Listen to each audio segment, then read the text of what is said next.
Alô, alô. Boa tarde. Vamos estudar direito às garantias das pessoas com deficiência. Dicão das garantias constitucionais das pessoas com deficiência. Primeiro tem no artigo 7, quer dizer, 70 dos direitos sociais. Não, é 7, né? Inciso 31. Proibição de qualquer discriminação no tocante do salário e critérios de admissão de trabalhador portador de deficiência. E depois tem as competências constitucionais, né? As comuns, no artigo 23, inciso 2, tem cuidar da saúde e da assistência pública, da proteção, garantia das pessoas portadoras de deficiência. E nas competências concorrentes constitucionais, tem no artigo 24, inciso 14, a proteção e integração das pessoas portadoras de deficiência.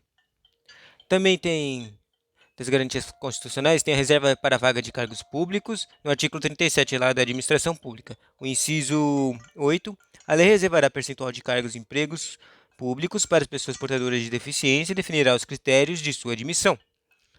Outra garantia constitucional é a preferência no pagamento de precatórios.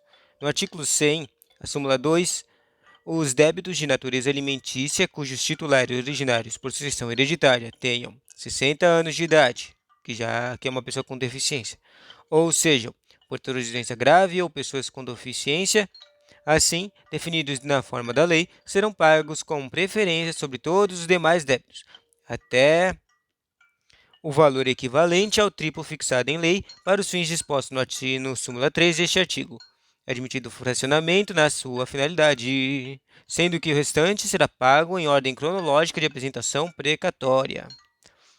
De outra garantia constitucional é a previdência social, né?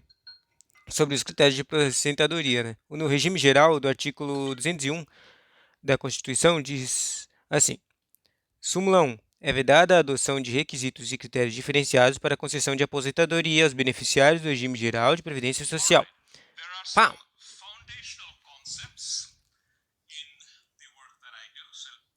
Ressalvados os casos de atividades exercidas sob condições especiais que prejudiquem a saúde ou a integridade física e quando se tratar de segurados portadores de deficiência, nos termos definidos em lei complementar. No regime próprio de servidores,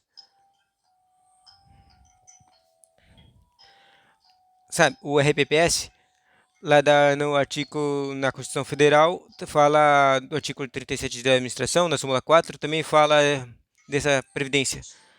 É vedada a adoção de requisitos. É vedada a adoção de requisitos e critérios diferenciados para a concessão de aposentadoria aos abrangidos pelo regime de que trata este artigo. Ponto. Daí a mesma coisa do outro. Ressalvados nos termos definidos em leis complementares nos casos de servidores. Daí no inciso 1 desse súmula 4, portadores de deficiência. Outra garantia constitucional é a assistência social. No artigo 203, a assistência social diz assim: a assistência social será prestada a quem dela necessitar, independentemente de contribuição da Seguridade Social e tem por objetivos. Daí no inciso 4, a habilitação e reabilitação das pessoas portadoras de deficiência e a promoção de sua integração na vida comunitária. E no inciso 5 diz: a garantia de um salário mínimo do benefício mensal à pessoa portadora de deficiência e ao idoso que comprovem não possuir meios de prover a própria manutenção ou de tê-la provida pela sua família, conforme dispuser a lei. Agora, da garantia da educação da pessoa com deficiência, no artigo 18 diz assim: o dever do Estado com a educação será efetivado mediante a garantia de, inciso 3, o atendimento educacional especializado aos portadores de deficiência, preferencialmente em rede regular de ensino. Da garantia constitucional da família, criança, adolescente e jovem idoso, ela consta no artigo 227, diz assim: súmula 1. O Estado promoverá programas de assistência integral à saúde de criança, do adolescente e do jovem, admitida a participação de entidades não governamentais mediante políticas especiais e obedecendo as seguintes preceitos. Do inciso 2, a criação de programas de prevenção e atendimento especializado para as pessoas portadoras de deficiência física, sensorial ou mental, bem como de integração social do adolescente e do jovem portador de deficiência, mediante um treinamento para o trabalho e convivência e a facilitação de acesso aos meios e serviços coletivos com a eliminação de obstáculos arquitetônicos. Isso é uma coisa que às vezes cai na causa, os obstáculos arquitetônicos, de todas as formas de discriminação. E na súmula 2, do mesmo artigo 227, a lei disporá sobre normas de construção de logradouros dos edifícios e de uso público e de fabricação de veículos de transporte coletivo, a fim de garantir acesso adequado às pessoas portadoras de deficiência. Dica 2. Estatuto de Pessoa com Deficiência. Na Lei 13.146, que é o Estatuto, você pode ver algumas coisas. Da pessoa com deficiência. Primeiro, ela tem que ter um tipo de impedimento. Um impedimento de longo prazo. Daí ele tem as naturezas dos impedimentos. A natureza física, uma natureza mental, uma natureza intelectual ou uma natureza sensorial. E também na definição de pessoa com deficiência, ela impede a participação plena e efetiva da sociedade. Se não deu para entender, uma pessoa com deficiência não tem os meios necessários para conseguir fazer participar da sociedade de modo pleno, tipo trabalhar, né? Outra coisa, depois a Estatuto da Pessoa com Deficiência define a pessoa com mobilidade reduzida. Daí começa a aparecer os idosos, os gestantes. A pessoa com mobilidade reduzida. Primeiro, ela é classificada pela dificuldade de movimentação. Se é uma dificuldade permanente ou é uma dificuldade temporária. Daí eles ganham os privilégios de cada um desses caras, permanente e temporário. Depois tem a redução da mobilidade, a categoria de redução de mobilidade, flexibilidade, coordenação ou percepção. Uma coisa que é reduzida intermediamente com a condição da pessoa. Tipo o idoso. O idoso não tem condições de se movimentar muito rápido, a gestante, a lactante, a pessoa com criança de colo e o obeso. Elas têm todas essas fraquezas de redução. Redução de mobilidade, flexibilidade, coordenação ou percepção. Agora, alguns conceitos dos estudos de pessoas com deficiência. Primeiro, tem a acessibilidade. A possibilidade e condição para a utilização de espaços mobiliários, equipamentos urbanos, edificações, transportes, informação e comunicação, inclusive seus sistemas e tecnologias, bem como de outros serviços e instalações abertos ao público, de uso público ou privado, de uso coletivo, tanto na zona urbana como na rural. Depois tem o conceito de desenho universal.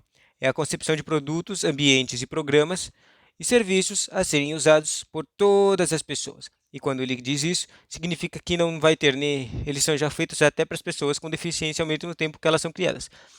Por isso que está escrito aqui, sem necessidade de adaptação ou de projeto específico, incluindo os recursos de tecnologia assistiva.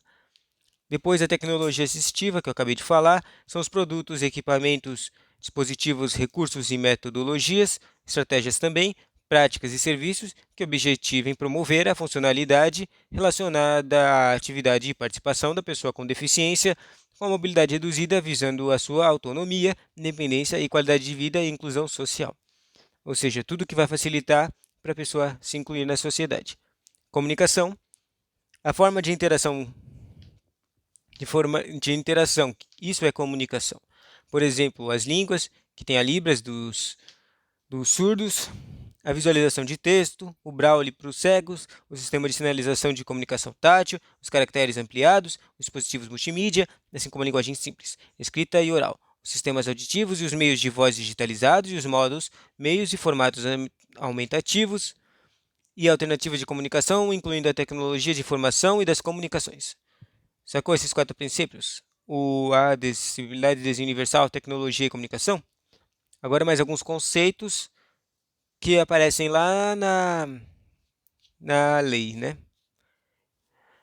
Na lei da deficiente. As adaptações razoáveis. As adaptações são as modificações e ajustes necessários e adequados que não acarretam ônus desproporcional indevido quando requeridos em cada caso, a fim de assegurar que a pessoa com deficiência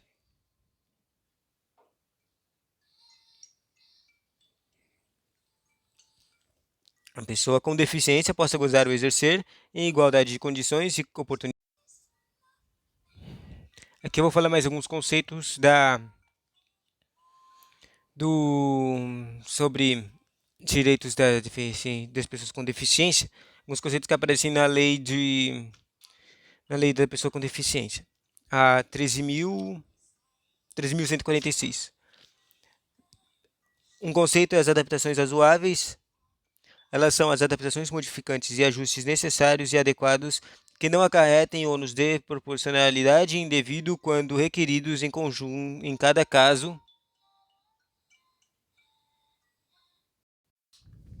Bom, falando das adaptações razoáveis, do adaptações são modificações e ajustes necessários e adequados que não acarretam ônus desproporcional indevido quando requeridos em cada caso, a fim de assegurar que a pessoa com deficiência possa gozar ou exercer em igualdade de condições e oportunidades com as demais pessoas todos os direitos e liberdades fundamentais. Elemento de urbanização. Quaisquer componentes de obras de urbanização, tais como os referentes de pavimentação, saneamento, encaneamento, esgotos, distribuição de energia elétrica e gás, iluminação pública, serviços comunitários, abastecimento e distribuição de água, paisagismo e os que materializam indicações de planejamento urbanístico.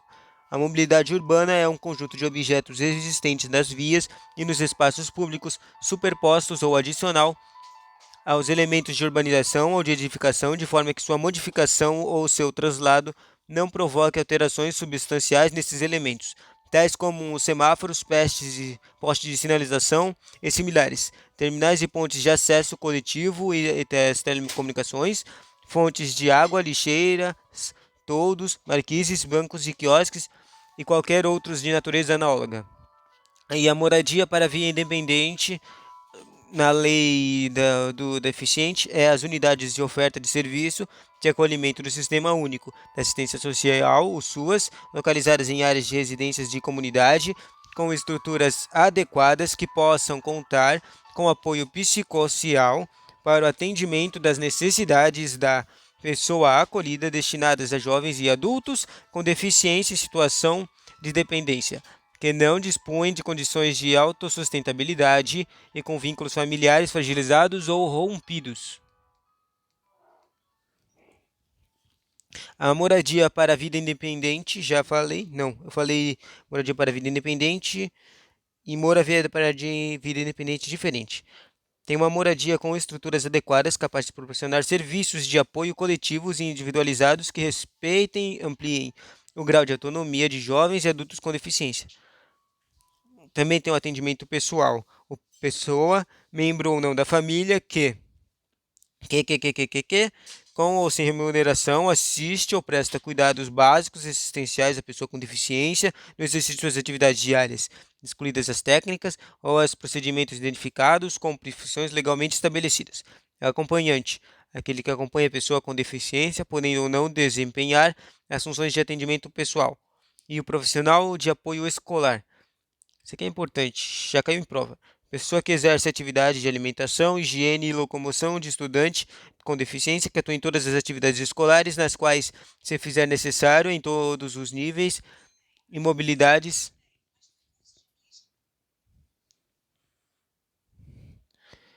Nos quais fizer necessário em todos os níveis de mobilidades do ensino das instituições públicas e privadas, excluídas as técnicas ou os procedimentos identificados como profissão legalmente estabelecidas. Agora tem a definição de barreiras da lei. Existem 6 tipos de barreiras na lei de deficiente: as urbanísticas, arquitetônicas, transportes, de tecnologia, atitudinais e comunicação. As urbanísticas são as vias e nos espaços públicos e privados abertos ao público ou de uso coletivo. Ou seja, se a pessoa consegue usar as coisas sociais, né, da comunidade. Os arquitetônicos são as existentes nos edifícios públicos e privados. É chamado de arquitetônico quando é no prédio, em casa. Urbanístico é quando se a pessoa tem acesso aos lugares, né? Tipo rua. Daí tem os transportes. As existentes nos sistemas de meios de transporte. Só falou isso. A barreira de comunicação é a qualquer entrave, obstáculo, atitude ou comportamento que dificulte ou impossibilite a expressão ou recebimento de mensagens e de informações por intermédio de sistema de comunicação e de tecnologia da informação. As atitudinais, as Barreiras atitudinais são as atitudes ou comportamentos que impeçam ou prejudiquem a participação social da pessoa com deficiência em igualdade de condições e oportunidades com as demais pessoas. E as barreiras tecnológicas são as que dificultam ou impedem o acesso da pessoa com deficiência às tecnologias. Inclusão. Agora uma terceira dica.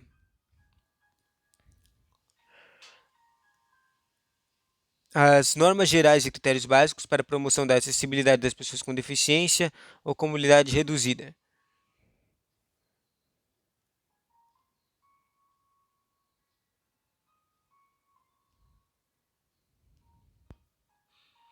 Por exemplo, a Lei 10.098, ela estabelece que algumas definições, dentre elas tem a definição da comunicação. Assim, para os fins mencionada da Lei 10.098, a comunicação é uma forma de interação dos cidadãos e abrange, entre outras opções descritas, o sistema de sinalização ou de comunicação tátil, a visualização de textos, os dispositivos multimídia e os modos e meios de formatos aumentativos e alternativos de comunicação, que eu li em outro vídeo. Falando ainda de outro decreto, o decreto 5.296 de tratamento diferenciado para deficientes, no artigo 6, diz assim: o tratamento de pessoa diferenciado, sabe, também para idosos, gestantes, lactantes. Esse tratamento diferenciado tem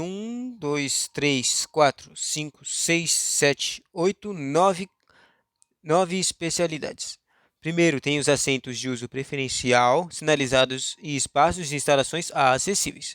Depois tem mobiliário de recepção e atendimento obrigatoriamente adaptados à altura e à condição física da pessoa com cadeira de rodas. Serviço de atendimento para pessoas com deficiência auditiva, libras, guias intérpretes ou pessoas capacitadas. Depois tem as pessoas capacitadas para prestar atendimento às pessoas com deficiência visual, mental e múltipla, bem como as pessoas idosas. Depois tem a disponibilidade na área especial para embarque e desembarque de deficientes e mobilidade reduzida. A sinalização ambiental para orientação, divulgação e lugar visível do direito de atendimento prioritário. Depois tem a admissão de entrada e permanência de cão-guia ou de treinador mediante apresentação de carteira de vacina atualizada do animal. E também tem o tratamento diferenciado de existência do local de atendimento específico. Tem que ter isso. Ainda falando do decreto 5.296, uma pergunta. O tratamento diferenciado, segundo os critérios previstos pelo decreto, compreende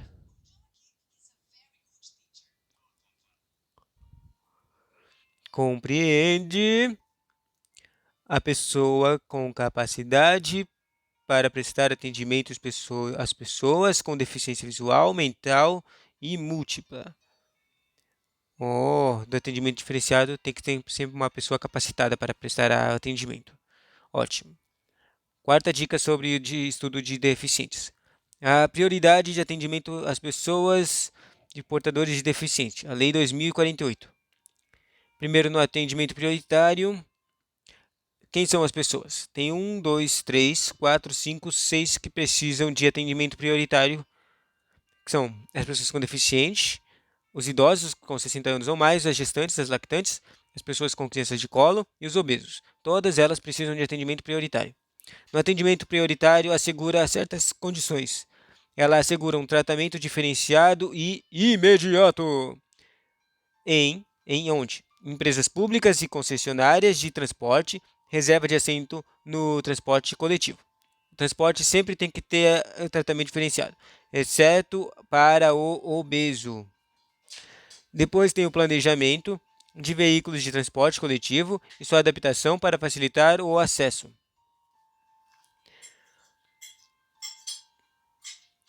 Continuando, uma outra pergunta dessa lei.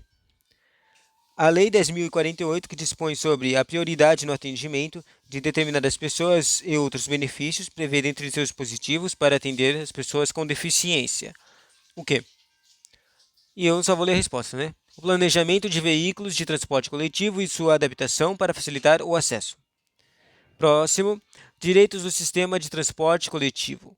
A Lei 8.899 e Decreto 3.691. Primeiro eu falei da prioridade de atendimento, agora eu vou falar no transporte, né? E daí elas vão aparecer. Primeiro, no transporte, elas têm passe livres das pessoas portadoras de deficiência, as carentes. Também tem o transporte coletivo interestadual. E também para reserva de 2 assentos por veículo para pessoas, transporte de pessoas com deficiência. Daí, se eu te perguntasse, nos termos da lei, o passe livre você responderia que é concedido às pessoas portadoras de deficiência comprovadamente carentes no sistema de transporte coletivo e interestadual. Isso é o passe livre. Agora, sexta dica. 6. Símbolo de identificação de pessoas portadoras de deficiência auditiva. Tem um símbolo, sabia? É a Lei 8.160. O símbolo internacional da surdez. Eu nem sei qual é, mas eu vou ler. Qual é a finalidade desse símbolo? É identificar, assinalar e indicar. Quando é obrigatório esse símbolo? É obrigatório a todo mundo. Segundo, o que é proibido a esse símbolo internacional? É a alteração do símbolo, não pode alterar. Também não pode utilizar para qualquer outra finalidade a símbolo de surdez.